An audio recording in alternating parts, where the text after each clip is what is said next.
Hello and welcome to this video. My name is Martin Mwenda, one of the Kenya Lead GMAT trainers. As usual, this video is part of a series through which we are sharing some of the techniques that we share with our students during the training program, which usually try to help our students as they prepare for to take the GMAT exam. All right, and on this video, I'll be focusing on the topic inequalities. This is one of those topics that allow the GMAT test takers to test one's diligence and the ability to pay attention to subtle details, especially because it's so easy for one to make mistakes, and this happens in some of the questions that one would be expected to get them right, because ideally they don't test those very complicated concepts. So then you find someone who would have gotten that particular question right ends up getting it wrong just because they weren't able to pay attention to just some subtle details. I hope this video is going to demonstrate that and show how one can avoid such mistakes. Also, for that reason, I would ask anyone watching this video, as we look at the questions that you're going to be solving, you can put the video on pause, allow yourself to solve the question, then come back to see if you did it the right way, and that you're going to appreciate what I'm alluding to by saying that this topic allows the GMAT test takers to evaluate one's diligence and how well they can take note of the subtle details which make or break someone when they're doing this particular test. So the first question. So the first question, which is ideally a level 550 question, and the reason for that is that we would expect that about half of the test takers should get such a question right, and that's the reason why it's a level 550. And part of the reason is also because that it doesn't use so many of the tricks that I just mentioned, and that way then anyone can get the question right, since there aren't the pitfalls that one would fall for.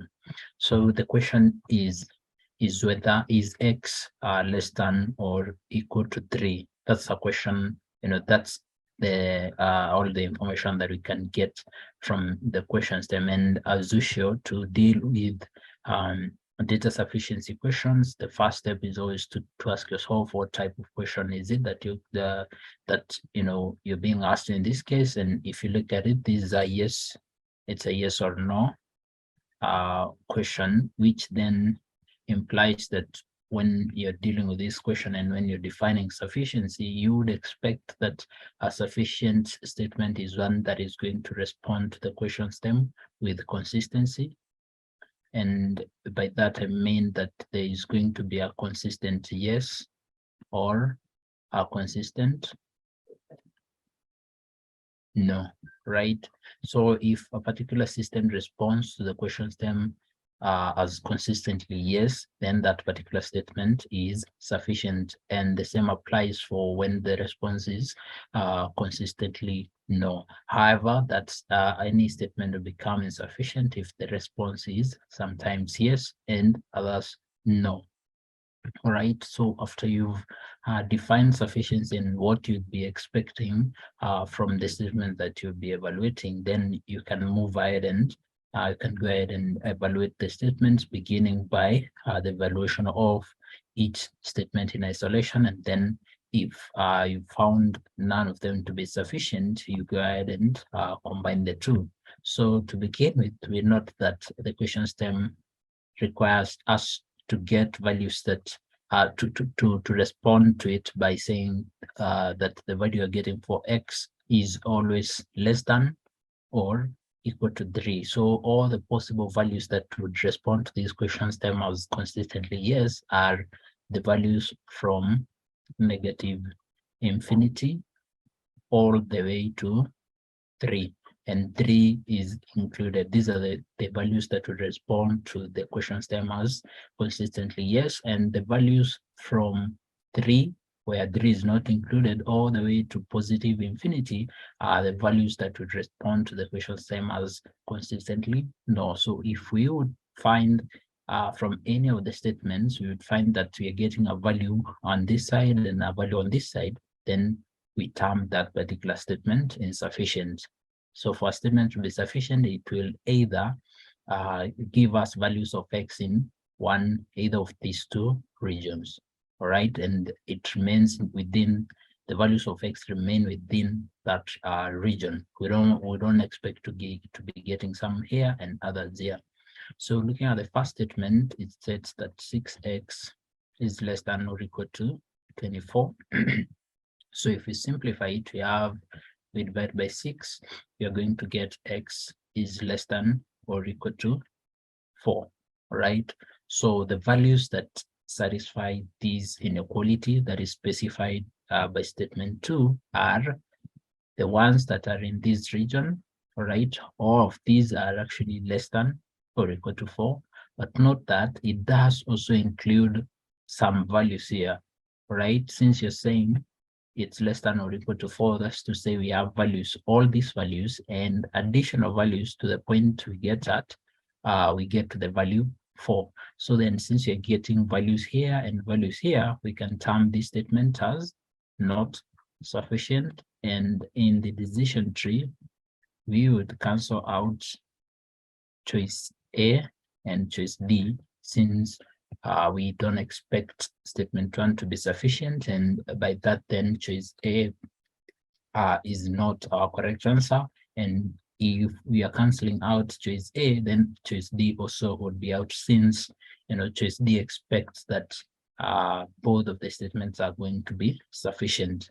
So then looking at the second statement, it states that 3x plus 1 is greater than or equal to 12. Simplifying these, we get 3x, you take 1 to the other side, or subtract 1 on both sides to be greater than 12 minus 1, which is 3x is greater than or equal to 11. If we divide by 3, we get that x is greater than or equal to, if we are to divide this, we get 3 and 2/3.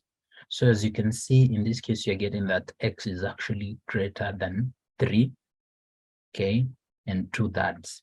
So this means then that x is only in this region. It can't be here, because we expect that x, for it to be, for any value of x to satisfy this condition, it must be in this region. Yeah, it must be, first it must be greater than 3, right? So since you're saying it must be greater than 3, and the limit for this region, the first region, is 3, the value 3 itself, then it means that all the values of x that we get would be greater than 3 and in this region. So then, since we are restricted to only one region, and it's for the region that we are responding to the question stem as consistently no, then statement 2 becomes sufficient, and our correct answer is choice B, right? So on to the second question. So this question states that if the product of x and y is not equal to 0, that's to say that neither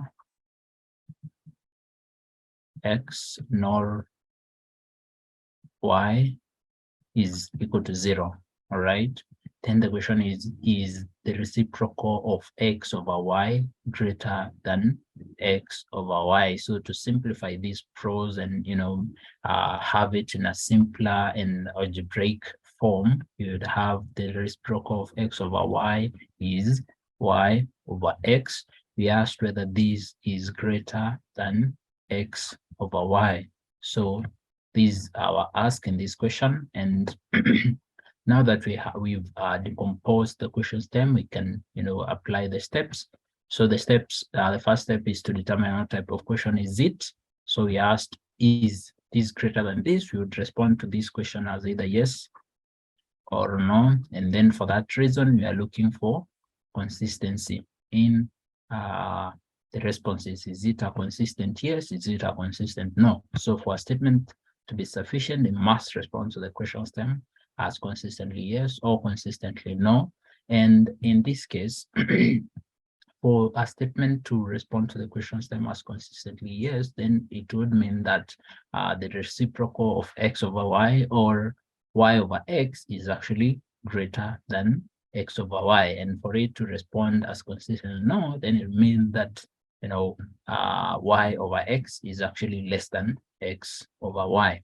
Okay, so with that definition of sufficiency, and now that we know what exactly we're looking for in the statements, we can move forward to evaluate them. So the first statement states that x is actually greater than y. So looking at this question, it's an ideal question for applying the picking number strategy, where you pick a number, substitute it in either the question stem or the statements, and try to see whether it does fulfill the requirements. Okay, so in this case, you'll be choosing values of x. We'll be picking values of x which are greater than y. So you can begin with, say, x to be equal to 5 and y to be equal to 2. Now we want to test these values in the question stem to see their response. All right, so if we substituted values of x and y, which of course do satisfy statement 2 that x is greater than y. So if we substitute them to this expression here, we would have, or inequality, we would have 2 over 5. We're asking whether that is less than 5 over 2, which is actually true. The response to this is yes, that 2 over 5, the response to this is no, that 2 over 5 is actually not greater than 5 over 2. So for this statement to be sufficient, we will need to test another set of values just to make sure that our response to the question stem is consistent. So if we are to pick another set of values, probably we pick x to be -2, and these are negative values, and y to be, say, let's have y to be positive. Okay, we have and since we require that x is always greater than y, so we can take x to be the positive value and let y to be the negative value, where we have -3, right? So if we substitute it in the in this inequality, what do we have? We have y, which is -3 over x2. We want to see whether this is actually greater than x2 over -3. All right, so this is the same as -3 over 2 or -1.5. We want to see whether this is greater than -2 over 3, which would be about 0.667. Okay, and we see that this is actually not true. Again, we are responding to the question stem as no. You're watching Success with Bob Mwiti Show, presented to you by Upstack America. Upstack America is a consulting company that helps immigrants find amazing higher education and job opportunities in the tech industry in the United States. You can find our programs by going to www.upstackamerica.com. Upstack America, we wake you up to the unlimited potential. Then we can test the final set of values, which would be a case where both x and y are negative, but of course they must satisfy this condition that x is greater than y. So you can take the value of x to be -2 and the value of y to be -5, such that you see -2 is actually greater than -5. And if we substitute them into this inequality, we have y over x, that would be -5 over -2. We want to see whether this is actually greater than -2 over -5. So the negative signs would cancel out, so that we are left with 5 over 2. We want to see whether this is greater than 2 or 5, and the response to this is yes. So notice that we don't have consistency. There are times where I'm responding to the question stem as no in these two cases, and others where responding yes. in this case where both values of x and y are negative. So then this statement becomes insufficient since it doesn't respond to the question stem with a consistent yes or a consistent no. Okay, so in our answer choices A, B, C, D, and E, we have to cancel out choice A, which requires that the first statement is sufficient, and choice D, which requires that statement 1 and statement 2 is sufficient. And since we've already noted that statement 1 is not sufficient, then choice D cannot be one of our correct answer choices.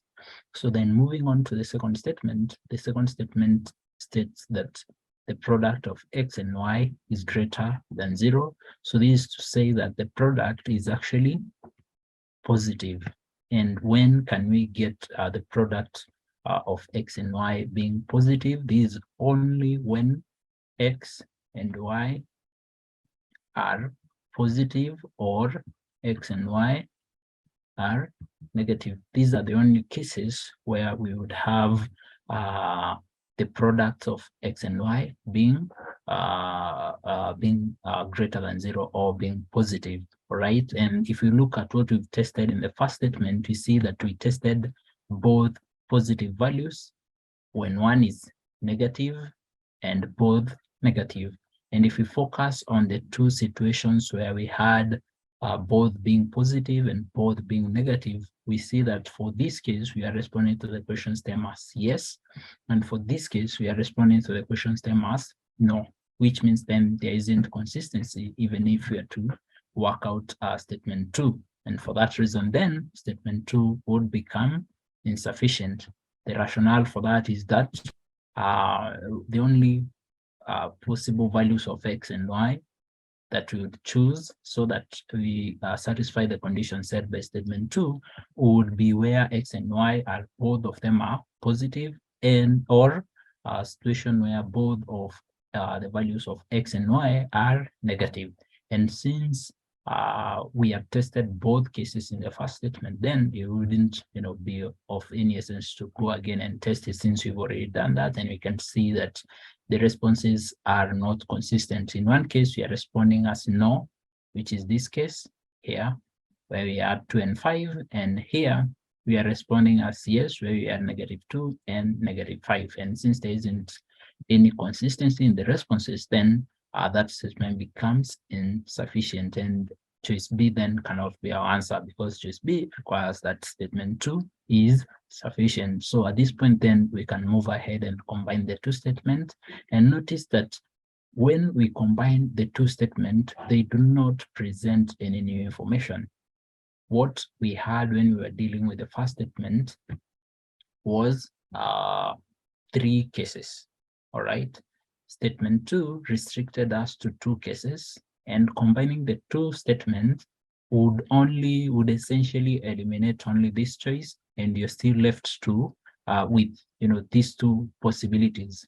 Okay, and since you are left with the 2 possibilities where the responses to the question stem are not consistent, then both statements together would not be sufficient, and that's the reason why choice E becomes the correct answer.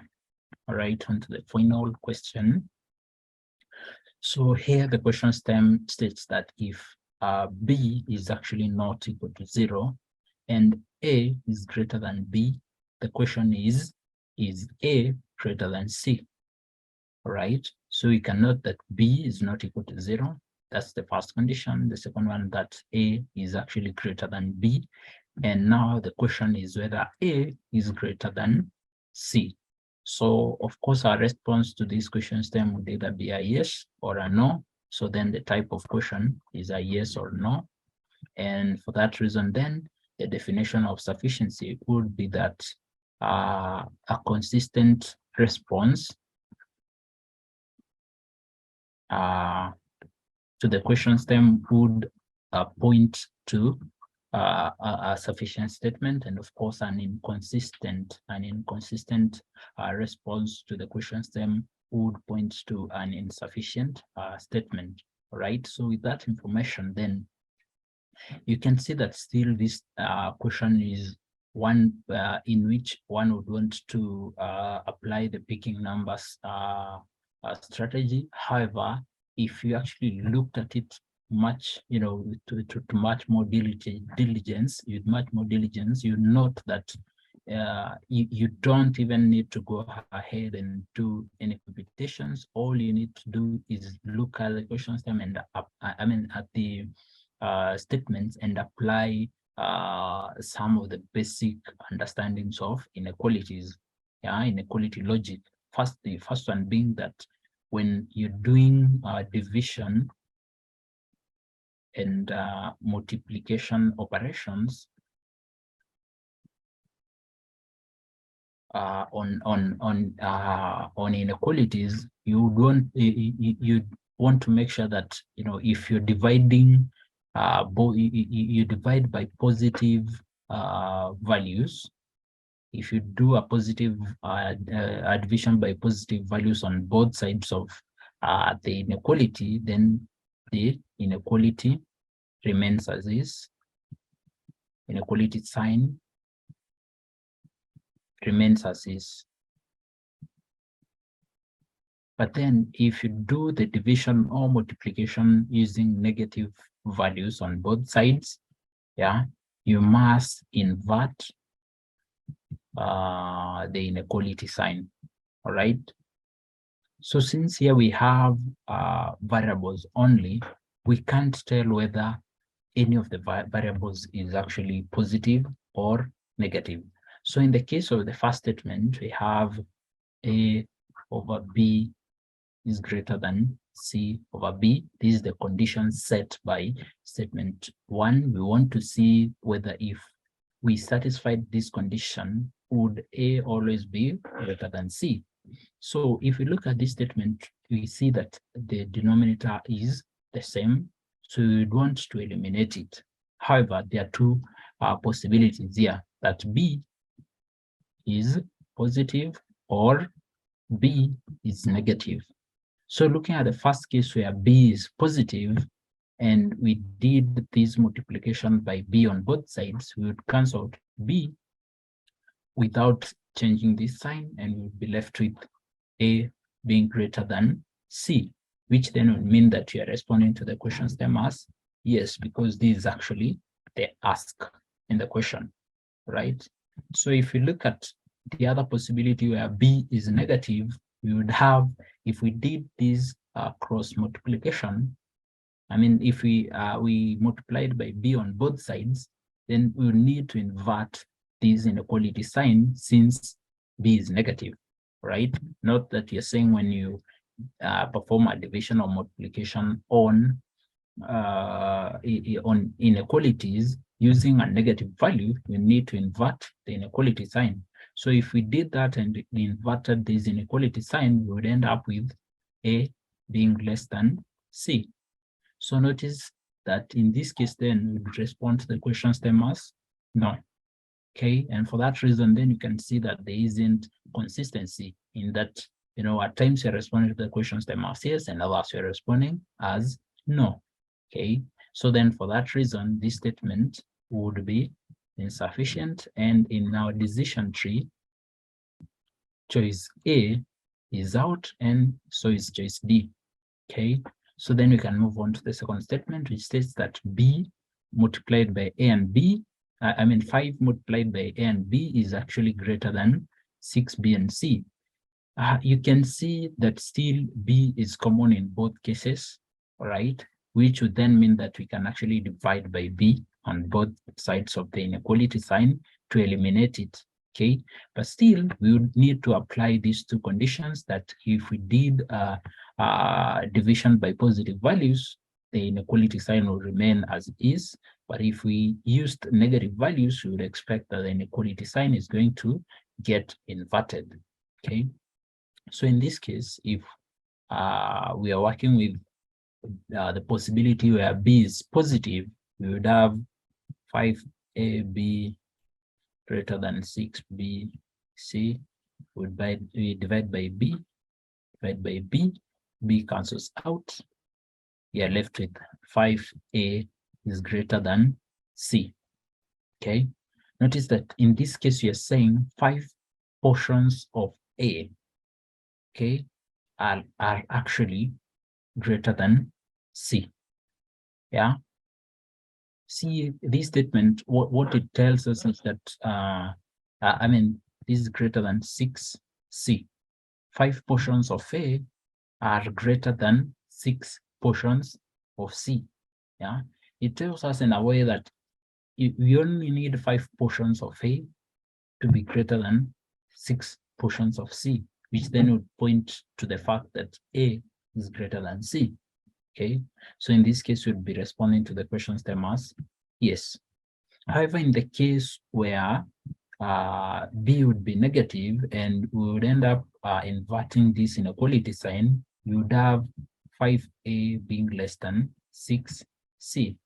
So in this case, you can see that you're saying 5 portions of A are actually less than 6C. So in this case, probably we would have both ways.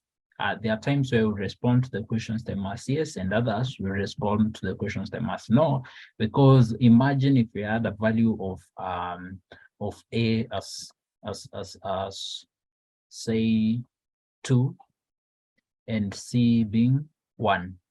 Okay, so you're saying 5 portions of okay, let's use 3. 5 portions of A, 5 times 2, that would be 10, and it's less than 6 portions of C, 6 times 3, which would be 18. This is actually true. Okay, but then probably would have and also note that in this case you're saying that we've picked a value of A being 2 and C being 3. So then our response to the question stem that where you asked whether A is greater than C is the same as asking whether 2 is greater than 3, and we respond to the question stem as no. But then if we had picked A, we had picked 5A such that we have 5A is less than 6C. We had picked values of A such that we would end up with A being greater than C. We respond to the question stem in that case as yes. So still you can appreciate the fact that there isn't consistency in the response. There was a time where we responded as yes, and in this case we've already responded as no to the question stem, which would mean then that there isn't consistency in the response. Okay, so then for that reason, statement 2.2 would become insufficient, and then we would have to cancel out choice B. Okay, so choice B becomes insufficient. Okay, choice B is out, and now we can combine the two statements, and notice that if we combine the two statements, they do not help us to tell whether B is positive or B is negative. This is information that we've got no way of knowing that if we were to combine the first statement, both possibilities, we would work with both possibilities where B is positive and B is negative. And if we worked with the second choice here, still we would have B being positive and B being negative at other times. So then there isn't new information that comes out of combining the two statements, which would actually help us, to arrive to the fact to arrive to the conclusion that B is either positive or negative. Because if we are actually to identify that B is, say, positive, then we would respond to the question stem consistently. All right. So since we can't get to that point, then both statements become insufficient, and our correct answer is E. I hope you've been able to get the gist of how this topic, inequalities, is assessed and how it's used to, test one's ability to notice those subtle details about it. Okay, thank you. That's it for today.